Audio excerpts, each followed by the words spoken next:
Ayon sa Ring Magazine, mga bossing ibinasura ng Miami-Dade State Attorney's Office ang lahat ng mga kaso laban kay Gervonta Davis matapos raw tumanggi ang sinasabing biktima na ituloy ang pag-uusig kung matatandaan dati ng inaresto si Tank Davis noong July 11 sa South Florida dahil po yan sa mga kaso ng karahasan sa loob ng tahanan.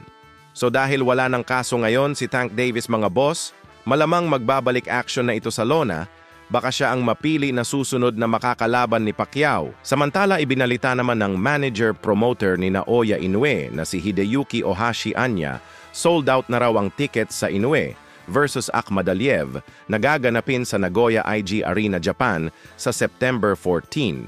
Ganon nga po kabilis na ubos ang ticket sa laban na yan. Samantala sa latest update naman, sa makakalaban ni Inoue na si Akhmadaliev ay hataw na hataw nga po siya sa training. Talagang pinaghahandaan niya si Inoue. Bukod dyan mga boss, may nakita nga po tayong palakol sa caption ni Akhmadaliev. Mukhang papalakulin niya si Inoue sa kanilang laban. Sa ibang balita naman mga bossing brother coach ni former 3-division world champion John Riel Cuadro Alas Casimero na si Kuya Lods Jason Casimero. Meron itong sinuplak sa kanyang live sa YouTube channel ng Cuadro Alas kung saan meron basher ang nagkomento at sinabing sayang daw si Cuadro Alas, naging pabigat daw. Kasi itong si Jason sa karer ng kanyang kapatid, buwelta naman ni Jason Casimero mga boss. Paulit-ulit na lang daw ang mga paninira sa kanilang magkakapatid. Sinabi pa ni Jason mga boss na kung hindi raw sila umalis sa dating may hawak sa kanila, malamang Android pa rin daw ang kanilang mga cellphone.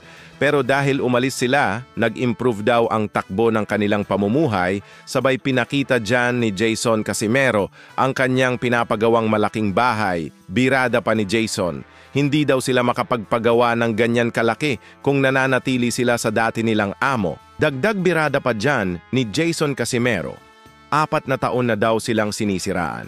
Pero yung 4 na taon na yan, nangungupahan pa rin daw ng bahay yung taong mahilig manira sa kanila habang nag-improve daw silang magkakapatid sa loob ng 4 na taon.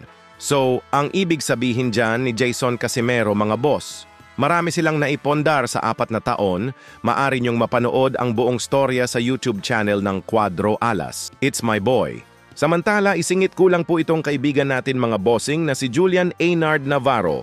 Maaari niyo siyang kunin bilang boxing commentator, mapa-pro man yan o mapa-amateur. Pwede rin siya maging ring announcer, katunayan po niyan siya ang ring announcer sa laban sana nila PNP Chief General Torre kontra acting mayor ng Davao na si Baste Duterte. Ito ang kanyang official Facebook account. Paki-contact na lang siya mga bossing. Maraming salamat po.